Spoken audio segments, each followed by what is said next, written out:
एक बिल्कुल सामान्य उड़ान जो कुछ ही मिनटों में एक भयानक और रहस्यमयी हादसे में बदल गई। आज हम बात करेंगे एक ऐसी हवाई दुर्घटना की जिसने पूरी एविएशन इंडस्ट्री को हिलाकर रख दिया था। चलिए जानते हैं कि आखिर उस दिन हुआ क्या था। 260 ये सिर्फ एक नंबर नहीं है, ये वो आंकड़ा है जो बताता है कि इस हादसे में कितने लोगों ने अपनी जान गंवाई। 260 जिंदगियां, 260 कहानियां जो अधूरी रह गईं। लेकिन इतनी बड़ी तबाही के बीच एक कह सकते हैं चमत्कार हुआ। इस भयानक क्रैश में सिर्फ एक इंसान की जान बच पाई, और यही बात इस कहानी को और भी ज्यादा हैरान करने वाली बनाती है। तो सवाल ये है कि आखिर उस दिन हुआ क्या था। चलिए टाइम में थोड़ा पीछे चलते हैं। तारीख थी 12 जून 2025, जब एयर इंडिया की फ्लाइट 171 अपने आखिरी सफर पर निकली थी। तो ये एक रूटीन फ्लाइट थी, एक मॉडर्न बोइंग 787-8 ड्रीमलाइनर जो अहमदाबाद के सरदार वल्लभ भाई पटेल इंटरनेशनल एयरपोर्ट से लंदन के गेटविक एयरपोर्ट के लिए रवाना हुआ था। सब कुछ बिल्कुल नॉर्मल लग रहा था। इस हादसे का असर सिर्फ विमान में बैठे लोगों पर ही नहीं पड़ा।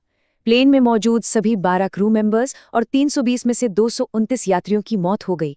लेकिन ये प्लेन जब जमीन पर गिरा तो उसने वहां मौजूद 19 और लोगों की जान ले ली। ये समझने के लिए कि आखिरी पलों में क्या हुआ, जांचकर्ताओं ने एक-एक सबूत को जोड़कर पूरी घटना को फिर से रिकंस्ट्रक्ट किया, और इससे जो तस्वीर सामने आई वो बताती है कि कैसे कुछ ही मिनटों में सब कुछ खत्म हो गया। सब कुछ बहुत बहुत तेजी से हुआ। प्लेन ने अहमदाबाद से टेक ऑफ किया और उसके कुछ ही देर बाद अचानक दोनों इंजनों ने एक साथ काम करना बंद कर दिया। बिना पावर के वो विशाल विमान रनवे से सिर्फ 0.9 नॉटिकल माइल दूर एक मेडिकल कॉलेज की हॉस्टल बिल्डिंग से जा टकराया। तो जब जांच शुरू हुई, भारत के एयरक्राफ्ट एक्सीडेंट इन्वेस्टिगेशन ब्यूरो यानी AAIB को कॉकपिट के अंदर एक बहुत बड़ा और अहम सुराग मिला। एक ऐसा सुराग जिसने जांच की पूरी दिशा ही बदल दी। और ये सुराग था फ्यूल कंट्रोल स्विच। अब ये क्या होता है, आसान भाषा में समझिए। ये कॉकपिट में लगे वो लिवर होते हैं जो इंजन तक जाने वाले फ्यूल के फ्लो को कंट्रोल करते हैं। इनकी बस दो ही मेन पोजीशंस होती हैं, रन यानी इंजन चालू है, और कट ऑफ यानी इंजन को जाने वाला फ्यूल बंद। तो आप समझ सकते हैं इन दोनों सेटिंग्स में जमीन आसमान का फर्क है।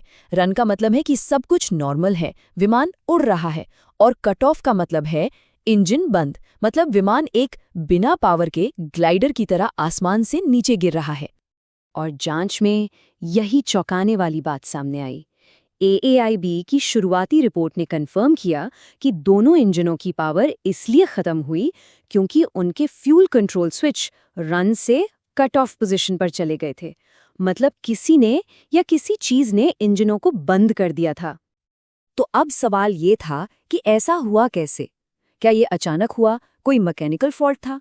हैरान करने वाली बात यह है कि इस सिस्टम में मौजूद एक खामी के बारे में पहले से ही चेतावनी दी जा चुकी थी। असल में अमेरिका की फेडरल एविएशन एडमिनिस्ट्रेशन यानी FAA ने पहले ही एक एडवाइजरी जारी की थी, और उसमें साफ साफ इसी फ्यूल कंट्रोल स्विच के लॉकिंग मैकेनिज्म में आने वाली दिक्कतों के बारे में चेतावनी दी गई थी। मतलब जिस गड़बड़ी की वजह से ये हादसा हुआ वो कोई अनजानी समस्या नहीं थी। देखिए, ये हादसा बोइंग के लिए भी एक बहुत बड़ा झटका था।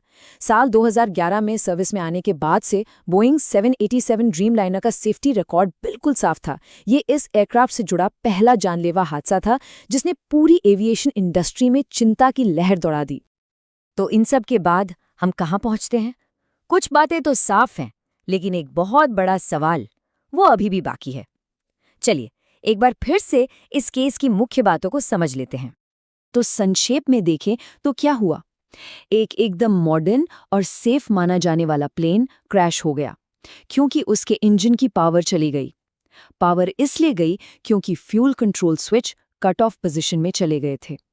और सबसे परेशान करने वाली बात यह है कि इस सिस्टम की एक संभावित कमजोरी के बारे में पहले से ही चेतावनी मौजूद थी। और यहीं पर आकर हम उस सबसे बड़े अनसुलझे सवाल पर रुक जाते हैं। आखिर वो स्विच रन से कट ऑफ पोजीशन में गए कैसे? क्या ये कोई टेक्निकल खराबी थी, कोई इंसानी भूल थी, या फिर कुछ और? जांच आज भी जारी है और पूरी दुनिया इस सवाल का जवाब जानना चाहती है।